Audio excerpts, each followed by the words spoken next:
Il y a 8 mois, nous vous racontions l'histoire des Le Goff. Philippe, Nelly et leur fils Lucas, 7 ans, tous les 3 sourds-muets de naissance. Nelly donnait des cours de langue des signes. Philippe était peintre en bâtiment en invalidité. Le couple gagnait 2 300 € par mois. L'été 2009, la famille achetait à côté de Poitiers cette vieille bâtisse à restaurer et un joli terrain pour 130 000 €. Une belle opération immobilière. C'est pour Lucas que Philippe et Nelly avaient quitté leur Bretagne natale pour le scolariser dans une école spécialisée. Ça va, mon cœur? T'as passé une bonne journée? Pour 60 000 € de plus, ils confiaient alors la rénovation de leur maison à un artisan en qui ils avaient toute confiance, un ami des parents de Philippe. Mais rapidement, le chantier tournait au désastre et au bout de 2 mois, l'artisan l'abandonnait.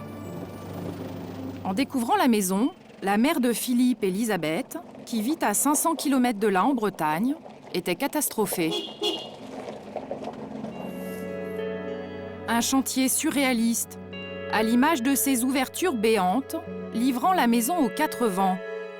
Le toit ne reposait même pas sur les murs. La charpente ne tenait que par ses étranges raccords métalliques et quelques morceaux de bois rafistolés. Plus on regarde, plus on voit les petits bouts de bois qui ont été ajoutés ici, les petites cales ici. On se dit, c'est pas vrai, quoi. C'est un jeu de Mikado, c'est quoi? Ça a été fait par un enfant, c'est quoi?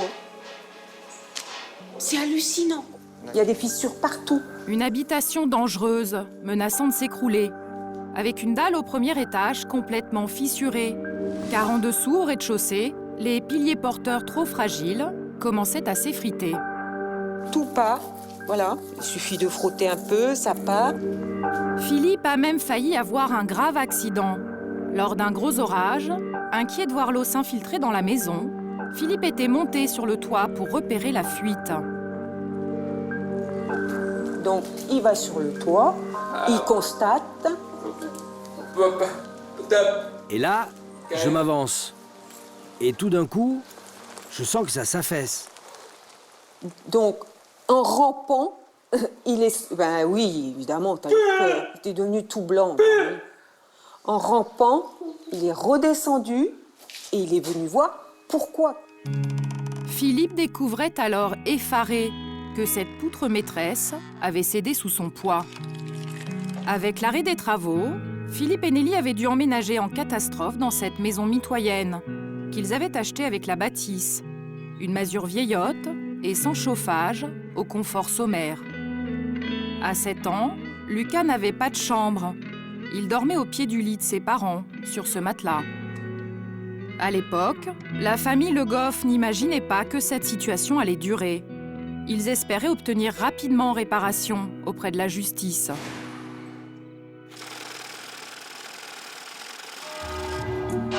Un an et demi plus tard, nous avons pris des nouvelles de Nelly, Philippe et leur fils Lucas. Ils vivent toujours dans ce joli village à côté de Poitiers, mais désormais c'est dans cette petite maison à 500 mètres du chantier que la famille est installée. C'est bon ça? Oui, oui. Ah super, comme ça je vais pouvoir avoir une maison, c'est cool. C'est le maire, touché par leur situation dramatique, qui a relogé les Le Goff dans ce logement d'urgence destiné aux familles en détresse. La commune leur a même offert 4 mois de loyer. L'histoire de Philippe, Nelly et Lucas a alors fait la une de la presse locale.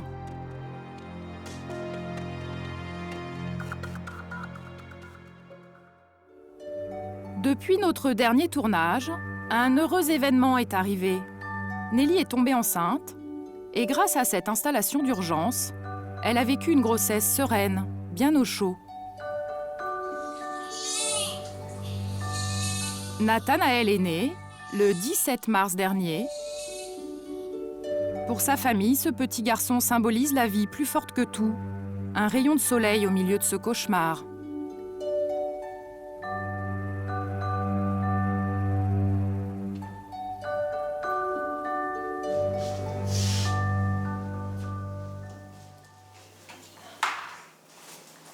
Je voulais avoir un bébé. C'est vrai qu'avec tout ce qui nous est arrivé dans la maison, tous les problèmes, j'avais aussi envie de cet enfant pour pouvoir rester positive. Et c'est un garçon qui est né, Nathanaël. Il a 1 mois et il va très bien. Il est mignon comme tout et je l'adore. Dans ce nid douillet prêté par la mairie, les Le Goff sont soulagés. Au revoir les courants d'air, le froid, la promiscuité. Ils vivent dans ce 4 pièces propre, lumineux et bien chauffé. Lucas a enfin une chambre pour lui tout seul et une vraie salle de bain. Ici, c'est la salle de bain. C'est sûr, on est mieux ici. Oui, ici on a le chauffage et puis on a une baignoire. Avant c'était sale là-bas, c'était affreux. Oui, ici, c'est joli. C'est bien. Un petit garçon qui s'extasie d'avoir une baignoire. Souvenez-vous, lors de notre premier tournage il y a 1 an, Lucas devait encore faire sa toilette dans cette salle de bain pleine de fuites et sans chauffage.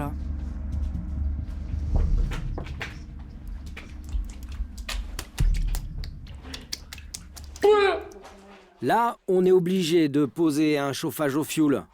Car dans la salle de bain, c'est vraiment dangereux d'installer l'électricité. Tous les soirs, c'était le même rituel laborieux pour Philippe. Installer ce lourd poêle au fioul avant l'heure de la douche, puis attendre au moins 20 minutes pour que la pièce se réchauffe. Ensuite, la douche de Lucas était chronométrée, car il faisait 10 degrés au mieux dans la salle de bain. Allez, on se dépêche, mon bonhomme. On se lave quand même les cheveux, mais on se dépêche. C'est bien, t'es vraiment courageux.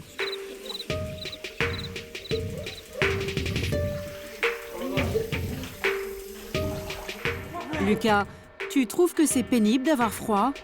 Oui, la maison est trop moche, c'est vraiment triste. C'est pourtant dans cette masure inconfortable que les Le Goff vont sûrement devoir réemménager. Car la mairie leur a offert 4 mois gratuits dans ce pavillon. Mais aujourd'hui, la commune réclame un loyer. Or, Philippe et Nelly n'ont pas les moyens. Là, dans quelques jours, il va falloir partir. On va pas pouvoir payer le loyer. C'est 550 € ici. On peut pas continuer. C'est pas possible pour nous.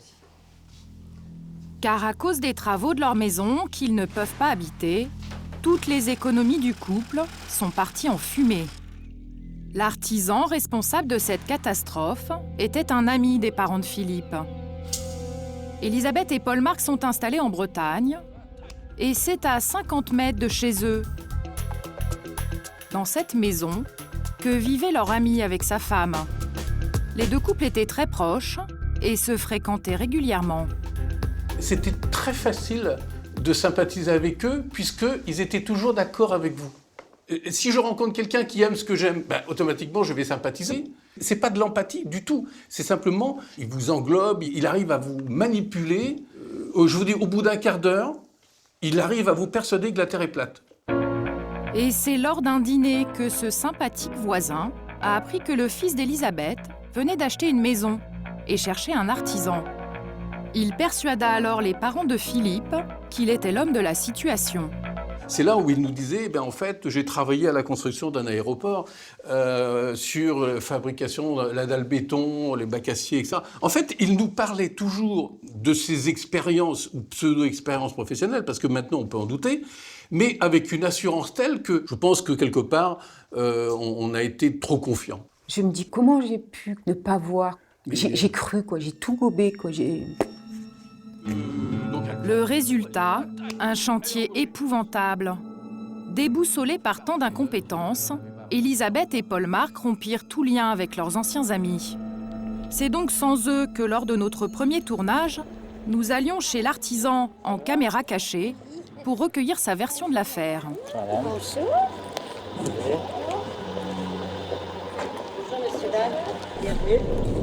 Nous étions accueillis par un couple de cinquantenaires paisibles qui nous invitait poliment à entrer.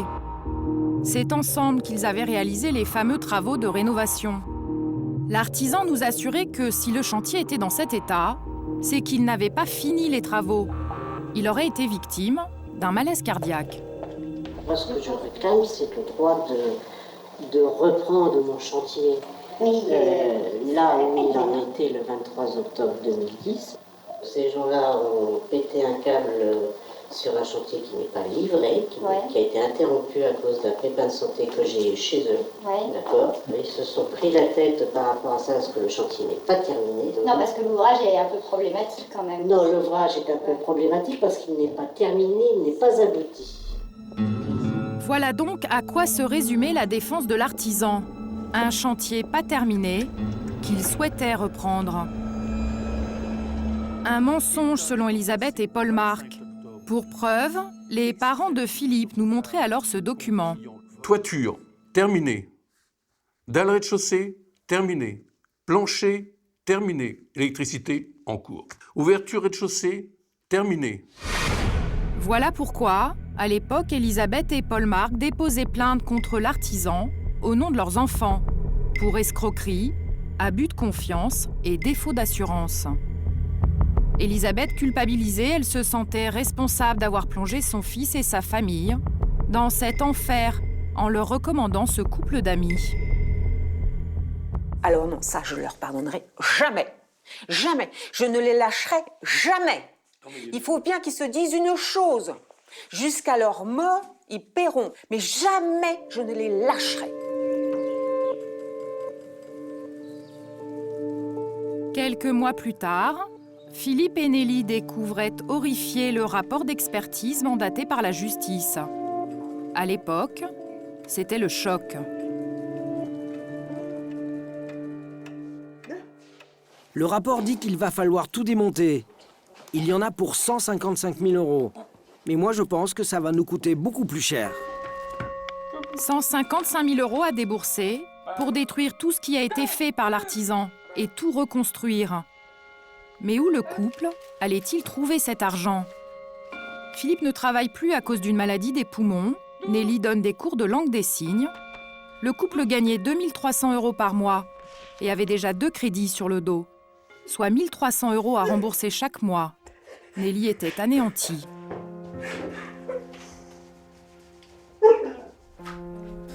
Allez, sois forte, ma chérie. Il faut qu'on réussisse. Oui, je sais bien. J'espère qu'on va s'en sortir. À la fin de notre dernier tournage, la procédure judiciaire était toujours en cours et le couple n'avait pas été indemnisé. Sans argent pour payer un entrepreneur, Philippe avait alors décidé de s'attaquer tout seul à la démolition de son chantier dangereux.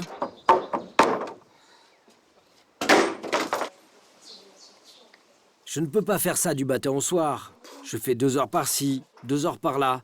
Je fais des pauses. Mais depuis un mois, je suis là. Après avoir démonté sa toiture, Philippe avait stoppé ses travaux, car la suite du chantier dépassait de loin ses compétences. Alors, qu'allait devenir sa maison?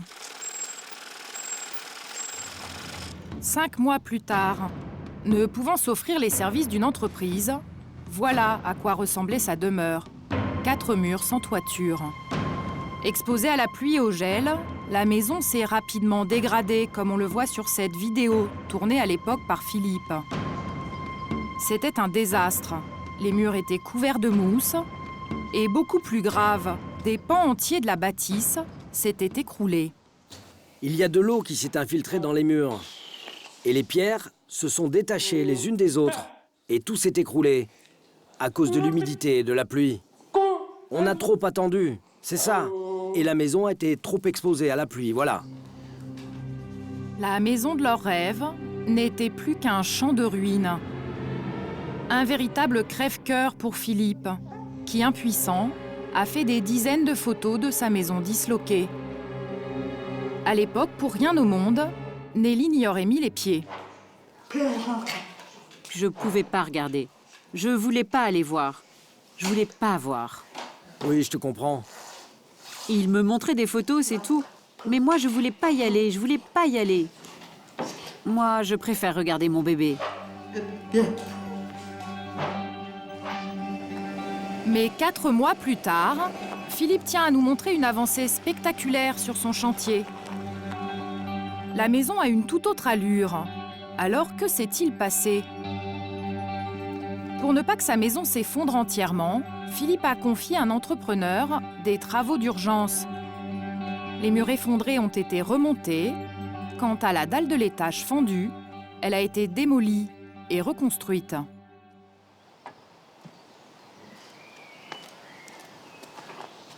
Bon, ben voilà, on voit que c'est mieux. Une vraie dalle de 35 cm. Les murs ont été ceinturés. C'est un travail propre. Avant, le sol n'était pas régulier et on a découvert que l'ancienne chape ne faisait que 10 cm et n'était même pas ferraillée. C'est fou. Pour financer ces travaux, ce sont les parents de Philippe qui ont puisé dans leurs économies. Car pour l'instant, l'affaire n'a toujours pas été jugée. Mes parents nous ont aidés. On a demandé à droite, à gauche. Mais emprunter de l'argent à mes parents pour payer les travaux, c'est vraiment difficile. Vivement que tout cela soit terminé. C'est difficile, on dort mal, on pense à tout ce qui reste à payer, à l'argent qu'il va falloir trouver. C'est l'angoisse. Emprunter de l'argent à ses parents et une maison toujours pas terminée. Car le chantier est encore à l'arrêt. Philippe attend impatiemment le retour de l'entrepreneur, occupé pour l'instant sur d'autres chantiers. Aujourd'hui, la famille doit déménager. Une journée éprouvante pour Philippe et Nelly. Ils doivent quitter le logement d'urgence prêté par la mairie. Viens, on prend la machine là. Des amis, sourds comme eux, sont venus leur prêter main forte. Là, il faut faire place nette. Il faut que tout soit propre. Il faut que la cuisine soit débarrassée. Il faut que tout le déménagement soit fini à la fin de la journée. Un déménagement avec les moyens du bord, car ruinés par leurs travaux, pas question de louer un camion. Alors toute la journée, Philippe et ses amis vont faire des allers-retours pour ramener les meubles et les affaires dans la dépendance vétuste. Car c'est bien là que la famille va se réinstaller. Ça va où? Ça va là-haut? Oui, tu verras. Pose-le où tu peux. Et ça va dans le salon. Dans le pavillon confortable qu'elle doit quitter, Nelly est à bout de force. Retrouver sa vie d'avant, le froid et l'insalubrité, surtout avec un nouveau-né, c'est un véritable cauchemar. Alors la jeune femme craque.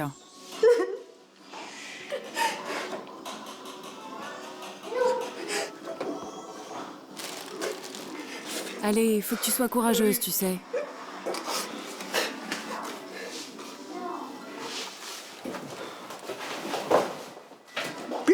J'ai pas envie de partir, c'est pénible. Retourner dans cette maison où il fait froid, ça me déprime. Sans salle de bain. Je veux pas y aller. Je suis bien ici, il fait chaud, on est bien, c'est confortable ici. Je suis déçue. Si la perspective d'un autre hiver dans la dépendance traumatise Nelly, c'est qu'en janvier 2012, la famille avait vécu l'enfer. C'est Philippe qui avait tourné ces images. L'hiver était glacial, il faisait moins 10 degrés à l'extérieur. Ici, c'est ma cuisine. Et regardez la température. C'est difficile à croire, mais il fait 0. Du coup, toutes les canalisations avaient gelé. Résultat, plus d'eau dans la maison. Regardez, le ballon d'eau chaude ne marche plus. Ça a complètement gelé. Ça, c'est la coupelle qu'on mettait pour purger le ballon. Et regardez le résultat. Et voilà. À l'intérieur de la cuisine, 0 degré. C'est horrible. À l'époque, Elisabeth, la mère de Philippe, et son mari Paul-Marc découvraient horrifiés ces images que Philippe leur avait envoyées. Alors là, c'est la salle de bain.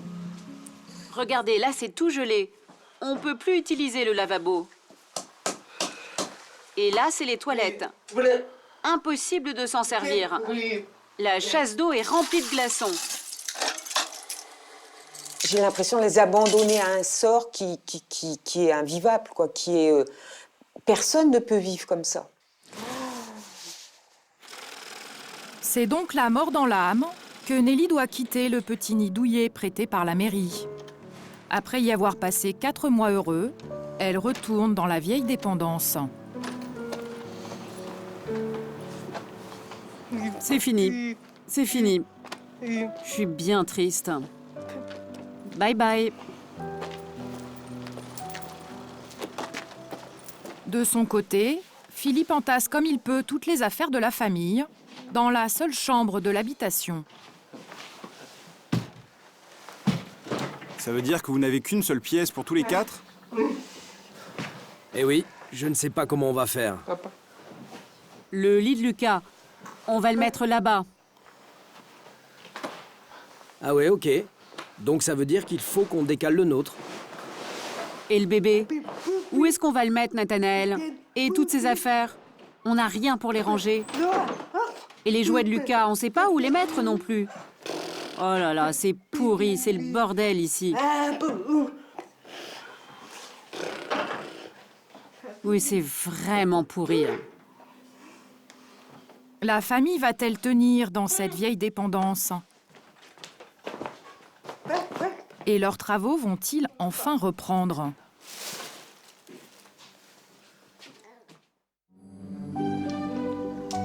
Deux mois plus tard, nous retrouvons les Le Goff. Depuis quelques jours, les parents de Philippe, Elisabeth et Paul-Marc sont arrivés de Bretagne pour retrouver la petite famille.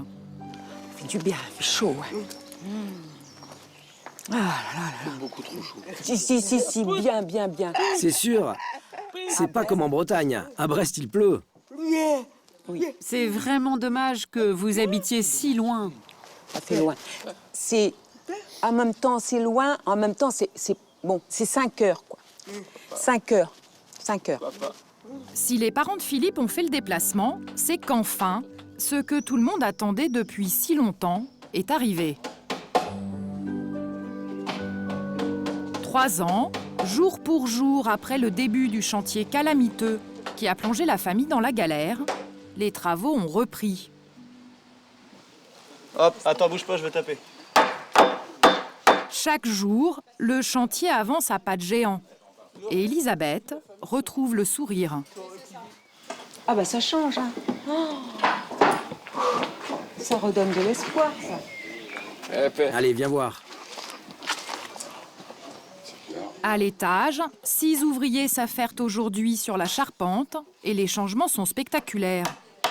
Cette fois, le chantier est suivi de près par toute la famille et l'entrepreneur a été choisi scrupuleusement. L'entreprise a été recommandée par l'expert judiciaire lui-même. Bonjour, monsieur Joyeux. Bonjour. Comment Ça va? Ça va bien. Eh ben dis donc, ça avance, hein. Ça commence. C'est le début. Ah, c'est le super. début de Ah oui, alors. Ah oui. la couverture, quoi. C'est plus la même maison. Pas du tout. Heureusement, hein. Pas du tout, heureusement. C'est inadmissible, j'avais jamais vu un chantier fait de cette façon. Du rez-de-chaussée à la couverture, ça a été tout démoli. Il y avait que ça à faire. On pouvait rien récupérer de ce qui a été fait. On ne peut pas s'appeler professionnel et puis faire du travail comme ça, c'est impossible. Lucas est content. Comme ses parents, il attend depuis 3 ans la reprise des travaux. Alors aujourd'hui, le petit garçon arrive enfin à se projeter. Elle sera où, ma chambre? Ta chambre, elle sera là-bas, au fond. Regarde ici. Ça sera ta chambre. La tienne, oui. Et là, la chambre de ton petit frère. Elle sera là. Ah, d'accord. Et la chambre de papa et maman, elle sera là-bas au fond. Ah ouais, c'est bien. Il n'ose pas l'avouer à Lucas, mais Philippe et Nelly ne sont pas sûrs de pouvoir finir la maison. Avec déjà 90 000 € de travaux de reconstruction, Elisabeth et Paul-Marc se ruinent pour aider leurs enfants. Si la famille n'obtient pas réparation auprès de la justice, elle sait qu'elle ne pourra pas achever les travaux. Une perspective insupportable pour Nelly. Si fin décembre, la maison n'est pas terminée, quand il va faire froid, eh ben moi, c'est clair, je ferai une grève de la faim. S'il faut en arriver là pour qu'on nous aide, eh ben je le ferai. J'en suis capable. On va réussir. Il n'y a pas de raison. Si, il faut se battre, toujours. Oui, il faut se battre. Mais jusqu'à quand comme ça? Bien sûr, c'est long. Ben oui. La date du jugement est fixée au 8 octobre prochain, près de 2 ans après que Philippe et Nelly aient porté plainte. Si l'artisan est condamné, ce sera la fin du cauchemar pour la petite famille, qui pourra enfin finir ses travaux pour emménager dans la maison de ses rêves.